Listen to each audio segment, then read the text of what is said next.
সকালের ব্রেকফাস্টে বা রাত্রের ডিনারে আমাদের কিন্তু অতটা রান্না করতে মন যায় না, আবার এরকম গরম তাতে তো ভালোই লাগে না। কিন্তু এইরকম যদি একটা রেসিপি থাকে, চটজলদি হয়েও যায়, খেতেও টেস্টি আর অসাধারণ একটা রেসিপি বলা যেতে পারে। আমি রিয়া, আবার একটি নতুন ভিডিওতে আপনাদের অনেক অনেক ওয়েলকাম।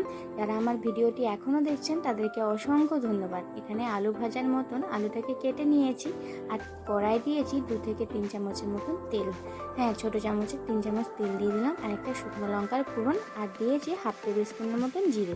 এর জায়গায় কিন্তু 5 ফোড়নও দেওয়া যেতে পারে আর পোস্তও দেওয়া যেতে পারে।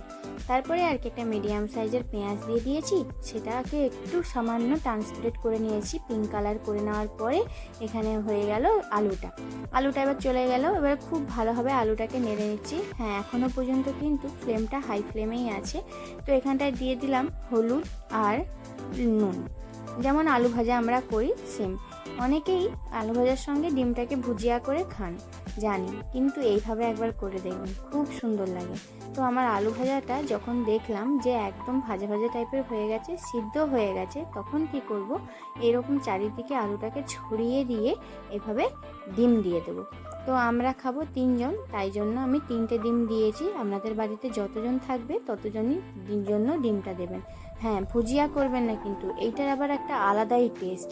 ভুজিয়া করলে সেই টেস্টটা আলাদা হয় আলুর সঙ্গে, আর এইভাবে ডিমটা দিলে সেরকম একটা আলাদা হয়। একদম যখন ভাজা ভাজা হয়ে যাবে তখনই কিন্তু ডিমটা দেবেন, আর একটু সামান্য হালকা লাল করবেন না আলুটাকে। তারপরে উপর থেকে এখানে নুন দিয়ে দিচ্ছি, আর দিয়ে দিলাম অরিগ্যানো। তো অরিগ্যানো যদি বাড়িতে না থাকে তাহলে গোলমরিচ দেওয়া যেতে পারে। দিয়ে এবার ঢাকনা দিয়ে মিনিমাম 2 থেকে 3 মিনিট রাখুন, দেখবেন এই রকম ডিমের টেক্সচারটা এসে গেছে। আর যা টেস্ট, এটার সঙ্গে রুটির সঙ্গে খেতে না খুব দারুণ লাগছিল। এবারে কিন্তু এই রেসিপি বানাতেই হচ্ছে আপনাদেরকেও, তাহলে যান তাড়াতাড়ি গিয়ে কিন্তু এই রেসিপিটা ট্রাই করুন। আর কারা কারা এই রেসিপিটা ট্রাই করেছেন সেটা কিন্তু অবশ্যই কমেন্টে জানাতে ভুলবেন না। তো যারা নতুন আছেন আমার ভিডিওটি দেখছেন, যদি রেসিপি ভালো লেগে থাকে তাহলে অবশ্যই একটা লাইক করবেন, আর যদি কিছু বলার থাকে কমেন্ট করবেন। তারপরে আর কিছু বলার নেই, ভালো লাগলে সাবস্ক্রাইব করবেন, না ভালো লাগলে স্কিপ করে চলে যেতেই পারেন।